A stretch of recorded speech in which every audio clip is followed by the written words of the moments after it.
another episode of the JT Sports Podcast. I'm your host, JT. We are 65% of the way through the offseason, and the Dolphins and the Steelers on a random Monday decided, let's send the NFL in the chaos and agree to a blockbuster trade. The Steelers are getting Jalen Ramsey, Jonnu Smith, and the 2027 7th-round draft pick from the Dolphins in exchange for Minkah Fitzpatrick and the 5th-round selection in 2027 that's going down to South Beach. And I'm shocked. I'm shocked that the Steelers went ahead and got not just Jalen, but they got Jonnu Smith as well. Two guys that have been rumored to be heading to Pittsburgh for over the last month.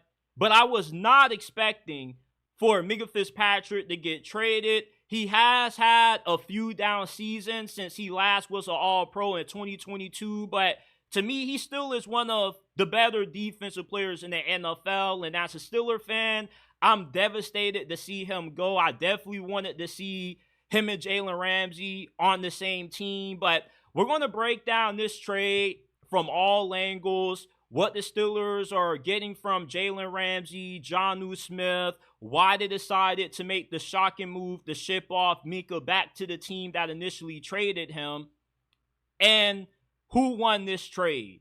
So smash that like button, subscribe. Remember, we're not just a YouTube channel. You can find us on all podcasting platforms, Apple, Spotify. The links are down in the description down below. So Jalen Ramsey was the last biggest domino of this offseason, and that has now fallen with him getting traded to the Steelers in this blockbuster trade along with Jonnu Smith. And Jalen Ramsey is not washed. Is he what he used to be? Is he still a top 5, top 10 corner?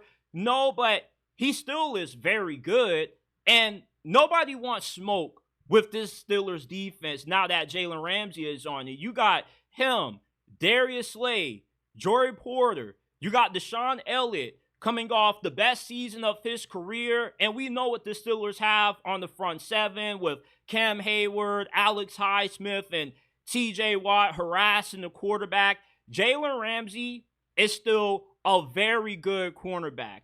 I don't see a guy that's washed. I see a guy that quarterbacks are still scared shitless to throw the football to his side. He allowed a passer rating of 83.2 when targeted last season and only gave up a complete percentage of 62%, which is still very good.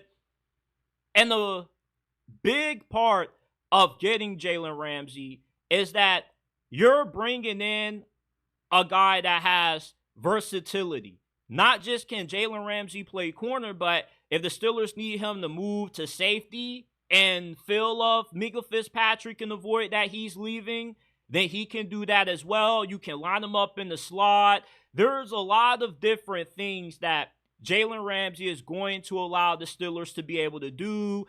If he decides to play outside, then you more than likely are going to move Darius Slay to either safety or he'll be playing that slot cornerback position. Jalen Ramsey is going to be paired up with Joey Porter Jr. as well. And these are two of the more physical cornerbacks in the league. They have similar skill sets. I feel they'll complement each other very well. And Jalen Ramsey could be a really good mentor to a young guy in Joey Porter who, yeah, he's been in the league for a few years, but he's still trying to find his footing. Jalen's contract also is very team-friendly for Pittsburgh. At the end of this season, they have a $15.1 million out if they decide they don't want to bring him back. And he only has a cap hit of 7.4. And when you think about Jalen Ramsey and Minkah Fitzpatrick, although they play two different positions, Jalen Ramsey is the better of the two players right now. Minkah Fitzpatrick is coming off back-to-back down seasons where he was good against the run, but not as good against the pass. And his cap hit was $15 million, and his play didn't warrant allowing the Steelers to have to eat that much. So you end up taking a way less bigger cap hit now having Jalen Ramsey, which gives you some cap space flexibility to extend TJ Watt to another deal. And overall, going into this season, we talk about how stacked the Ravens secondary is, but where do the Steelers rank among the NFL's best secondary? They definitely have to be in the top 5. Yeah, Darius Slay and Jalen Ramsey are old, but age doesn't always define your level of play. And Darius Slay still was really good last season for Philadelphia, and Jalen Ramsey still was highly productive for the Dolphins. And sometimes having an older secondary isn't always a bad thing. Sometimes it pays to have a lot of experience in that defensive back room. Some of the best Patriots teams in the final years of the Brady Belichick era had older secondaries. Not everybody on that defense was young. You had the McCourty brothers. The Patriots, like the Steelers and the Ravens, are one of the few teams that's able to squeeze the last amount of juice out of players' careers. Remember when the Steelers signed Joe Hayden a while back, and it was believed that he was washed when he got surprisingly cut by the Browns? He had some of the better seasons of his career under Mike Tomlin, and you definitely could see Jalen Ramsey have the same thing happen to him. And also, Jalen Ramsey is a Hall of Fame level player. He regresses at a slower rate than your average player. So he still has about 2-3 more years left of good cornerback play. And as I said earlier, I'm not saying that Jalen Ramsey is elite. He's nothing close to Jair Alexander, but he definitely is still a top 15 cornerback in the league. And with everything that the Steelers have in this DB room, you bring in Jalen Ramsey, the overall talent in this group makes this defense really good, especially when you're looking at it on paper.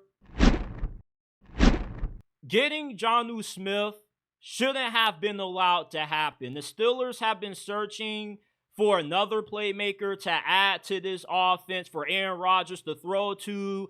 They were flirting with getting Jonnu Smith for a while now, but Miami was hesitant to let him go because he was a really big part of their offense last year. A lot of teams play Miami with too high safeties, and when you play too high, it allows a guy like Jonnu Smith to eat underneath and in the middle of the defense. And losing Kim was definitely a huge loss to that offense, but it's a huge addition to the Pittsburgh Steelers offense because he reunites with Arthur Smith, who really got his career trending up in Atlanta. And there was a lot of controversy around how Arthur Smith was giving Jonnu Smith more action, more targets than Kyle Pitts, and it was for a very good reason. Not only is this dude a monster in the passing game, but he also is a really good run blocker. And he's coming off the best season of his career. He had 88 catches,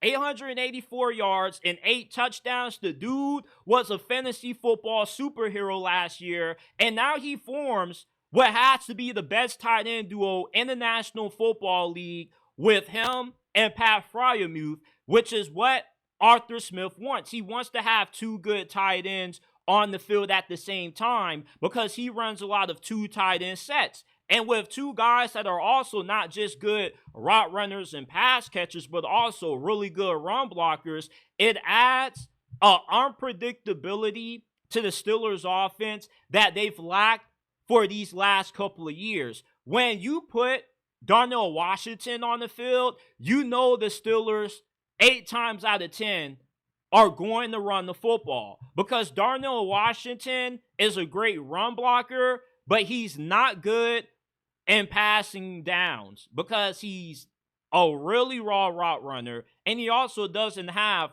reliable hands. Jonnu Smith gives you the best of both worlds. You got a great pass catcher, but you also have a willing run blocker as well. And Aaron Rodgers gets another target to throw the football to. And you don't always need to necessarily have a star-studded supporting cast of wide receivers to be an effective offense. There's a high amount of offenses that still run a bunch of two tight end sets like Sean McVay. A handful of other guys like to have two tight ends on the field because it makes it hard for the defense to guess what's coming. Are you going to throw the football? Are you going to run it? Or are you going to hit us with play action? And there aren't too many teams that have the personnel equipped to stop the duo of Pat Freiermuth and Jonnu Smith. So bringing Jonnu Smith in kind of makes up for the loss of George Pickens because he's a really good playmaker. And he is about to enter that age of 30 when you expect to see guys regress. But Jonnu Smith has started to play his best football as he's gotten older. And sometimes you have guys that get better with age, like Cam Hayward. Cam Hayward has been one of the best interior defensive linemen on the other side of 30. That's when he just has flipped the switch and just has become a stud. And we are starting to see the same thing with Jonnu Smith. And Jonnu Smith, I think the best has yet to come from him. He still is capable of much more. If you're putting up the kind of numbers that he did last season with the situation Miami had at quarterback, when you had all kinds of randos such as Tyler Huntley throwing him passes, imagine what he can do with the bad man Aaron Rodgers slinging him that football underneath center. This shouldn't have been allowed to happen. The Steelers shouldn't have been able to get Jonnu Smith for the price that they did. The NFL should have vetoed this trade. I'm going to just be honest with you. The last thing the Steelers offense needed was another dynamic playmaker, and that's what Jonnu Smith is. The Steelers trading away Minkah Fitzpatrick hurts me as a Steeler fan. I was not expecting him to be on the trade block this offseason. And when I first got the notification that the Steelers got Jalen Ramsey, I was like, oh, snap. The league done messed up. You giving us Jalen Ramsey, Joey Porter Jr., Darius Slay, and Minkah Fitzpatrick? But then a few seconds later, it comes out Minkah Fitzpatrick was included in the trade for Jalen Ramsey. And my heart was just devastated because it felt like the Steelers were doing what they've been doing all offseason long.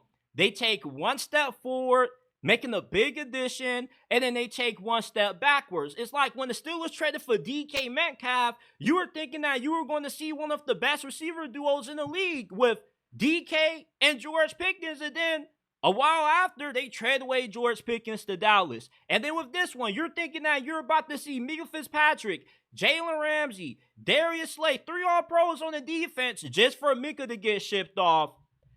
And the reason why the Steelers traded away Minkah Fitzpatrick is that it's simple. He wasn't worth the money that the Steelers were paying him based off how he has played the last 2 seasons. His first few seasons in Pittsburgh, he forced 19 turnovers from 2019 to 2022, which included him having a career high 6 interceptions when he was last the All-Pro. But ever since that 2022 All-Pro campaign, he hasn't been the same player. He hasn't had the same impact on the Steelers' defense as what he did when he first arrived. He has only had 1 interception in the past 2 years. And the Steelers didn't feel like he was a lead anymore, and he wasn't worth having a $15.5 million cap hit on the books this year, especially when they have to pay TJ Watt his money. And when you look at the analytics, when teams were going at Minkah Fitzpatrick, at one point he went from being a guy that you wouldn't dare think about throwing it to his side or anywhere in his proximity to all of a sudden becoming whoever offense on Minkah Fitzpatrick. Last season, he had a career-high pass rating of 127 when targeted, and he allowed 78% of passes thrown his way to be completed. So this is obviously a guy that has peaked, and he's now starting to decline. And safeties, like running backs, have a short lifespan of elite level play. Justin Simmons, before he went to the Falcons last year, he was coming off an all-pro season in Denver. Denver shocked everybody when they decided not to bring him back. And then he goes to Atlanta and we don't hear from him again. And he still is the free agent right now. Minkah Fitzpatrick, he's still a really good safety, but not an elite safety. And he wasn't worth having to take that big of a cap hit when you can get Jalen Ramsey, who was much better last season than what Minkah Fitzpatrick was, taking a less cap hit. And then that still gives you more flexibility to add another guy like a Jonnu Smith and to be able to extend TJ Watt. So there's two big reasons why the Steelers decided to move on from Minkah Fitzpatrick. He was starting to regress in his level of play. His contract didn't allow the Steelers to be able to do what they're trying to do with TJ Watt. And they were able to swap him with Jalen Ramsey to get some more cap relief. And as I said, Minkah Fitzpatrick is still a really good player. He's not that good against the pass anymore, but he still is really good against the run. You can play him in the box near the line of scrimmage, and he can come play mop-up duty for you. But it's not as if the Steelers are losing a Super Bowl piece, trading away Minkah Fitzpatrick, because as much as we like him, it's not like the Steelers have won a playoff game with him, and he's not playing great football anymore. He still is playing good football. PFF rated him as the 16th best safety in the league entering this season, but when the Steelers gave him that huge extension a while ago, they weren't looking for 16th best.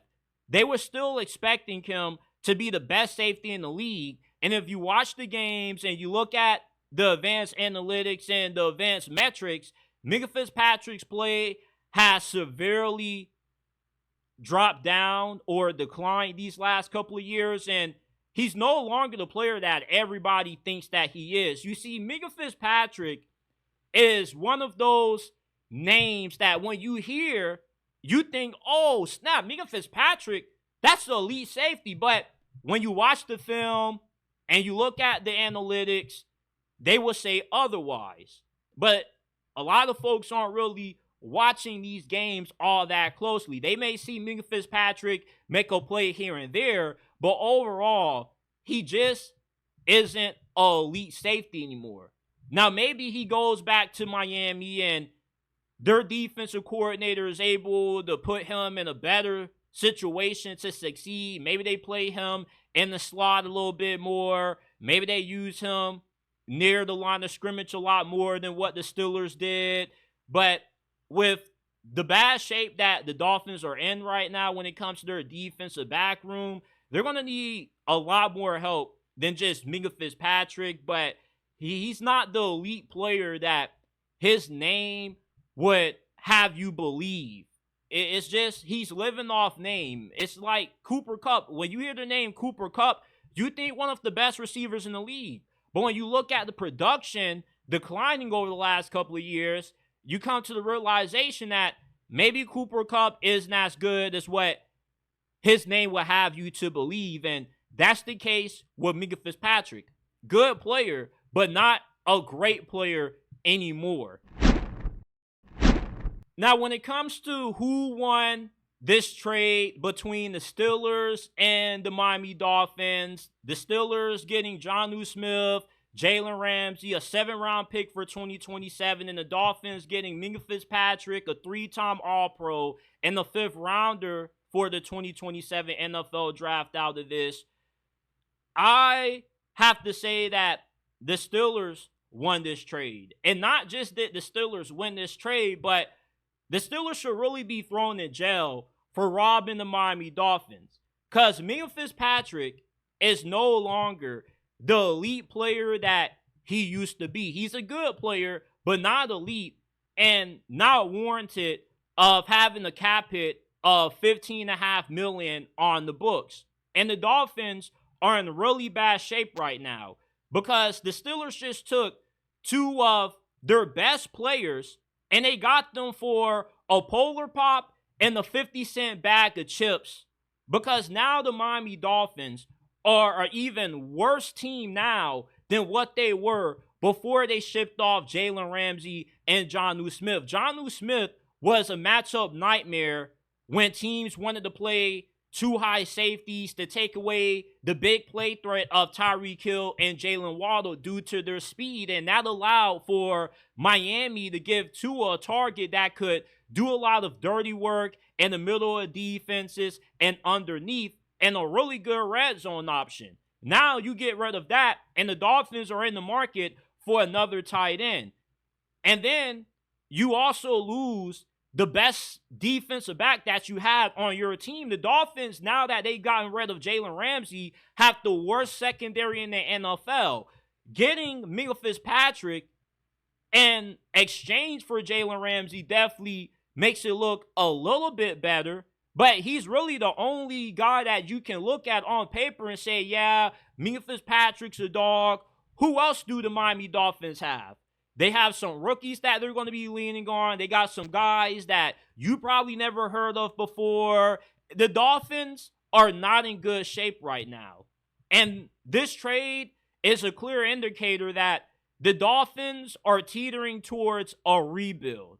They're acquiring a bunch of picks. They're getting rid of some of their best players. You gave the Steelers your two best players last season, essentially. Tyreek Hill had a down year. Jalen Waddle was banged up for the most of the season. And you just made the Steelers an even better team than what they already were before. Yes, they are going to hurt a little bit losing Minkah Fitzpatrick, but losing Minkah isn't going to hurt the Steelers as much as what losing Jalen Ramsey and Jonnu Smith is going to hurt the Miami Dolphins. Because now you don't have a guy that's going to be able to take some of that pressure off of Waddle and Tyreek Hill. Now you're going to have to continue to force feed them. What made the Miami Dolphins offense a little bit more dynamic is that you weren't able to just guess on defense that it was going to one or two guys. Now with Jonnu Smith in the fold, it allowed you to kind of shake things up a little bit. It made your offense a little bit more unpredictable, and it made you especially better in the red zone, not just because Jonnu Smith is a good red zone target, but he also is a really good run blocker as well. So your run game took a hit, your passing attack took a hit, and now you go back to being this one-dimensional team where you're only throwing it to one or two guys. And if Jalen Waddle or Tyreek Hill, Lord forbid, have to miss time with injuries and you can't find a suitable replacement for him, you're going to be in some major trouble. And the Dolphins' offensive line is still very bad. Yes, they did try to address it in the draft, but, I mean, you still have major concerns in that old line, and that's been the biggest bugaboo for Miami these last couple of years under Mike McDaniel. Jonnu Smith was the only player that really made your offense physical, that gave you somewhat of a physical identity with his style of play. And now that you lose him, you're not going to be able to find a serviceable replacement. Maybe you can trade for Kyle Pitts. That's a move that I could see the Miami Dolphins making. I could see the Miami Dolphins going after Kyle Pitts because they won't really expect him to block. But if there's anybody that could find a way to maximize the talent and abilities of Kyle Pitts properly, it definitely is Mike McDaniel. But even getting Kyle Pitts is a downgrade from Jonnu Smith because there's a reason why Arthur Smith at Atlanta, when he was the head coach there, was favoring him more over Kyle Pitts in the first place.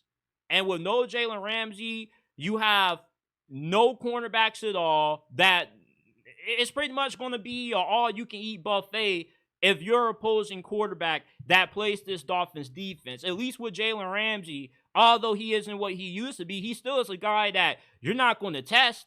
You can say Jalen Ramsey is washed, but are other quarterbacks willing to try to test that out? Not really. Anybody else on the other side of Jalen Ramsey was easy pickings. Now everybody in this DB room is easy pickings. Even Minkah Fitzpatrick, he'll help you out in the run game, but he's not going to help you in the passing game. The Dolphins got robbed straight up by the Pittsburgh Steelers. If you really dive into the nuances of this trade, the Steelers increased their chances of making it far in the playoffs, while the Dolphins decrease their chances of even having a winning season. And this isn't the situation that you want to be in if you're Mike McDaniel, where your job security is in question.